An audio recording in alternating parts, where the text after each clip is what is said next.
On quitte le Maroc pour le Niger où les festivités marquant la 33e édition de la Journée nationale de l'artisanat ont été lancées ce samedi à travers le pays. Une célébration axée cette année sur le thème « La normalisation des entreprises artisanales, quelle contribution à l'économie nationale ?» Objectif, permettre une meilleure organisation du secteur, pilier de l'économie locale. Les détails avec Jean-Djibril William. C'est l'un des secteurs jugés les plus dynamiques du Niger, regroupant plus de 291 métiers sur 8 branches d'activités distinctes. Comme chaque année, la célébration de la Journée nationale de l'artisanat a été l'occasion de réunir l'ensemble des acteurs autour des enjeux dans le levier stratégique de l'économie locale.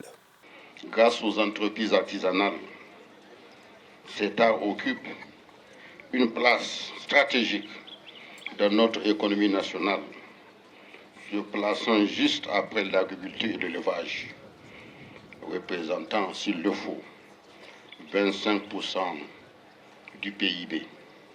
Un secteur stratégique, mais dont la majorité des acteurs évoluent encore aujourd'hui dans l'informel, d'où le thème retenu pour cette 33e édition, la formalisation des entreprises artisanales, quelle contribution à l'économie locale. La formalisation, c'est l'entrée de l'artisanat dans le cercle vertueux de la contribution citoyenne au développement. La formalisation, c'est la clé qui ouvre les portes du financement, l'accès au marché public. C'est le passeport qui permet aux artisans de passer du statut de petits producteurs à celui de véritables entrepreneurs. Pour les entrepreneurs comme Abdul Karim, le passage au statut d'entreprise devrait également permettre à un secteur qui emploie plus d'1 million de personnes d'accroître sa compétitivité sur le marché local. Aujourd'hui, les Nigériens s'intéressent de plus en plus à la production locale, qu'il s'agisse de la bijouterie ou de la maroquinerie. Et c'est justement grâce aux autorités locales qui mettent en lumière notre travail à travers des foires ou en nous associant à diverses activités.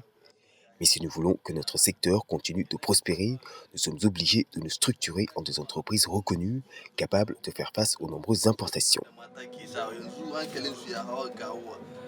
Plusieurs conférences et séances d'information ont par ailleurs été tenues dans les différentes régions du pays en marge de la célébration de cette 33e journée de l'artisanat.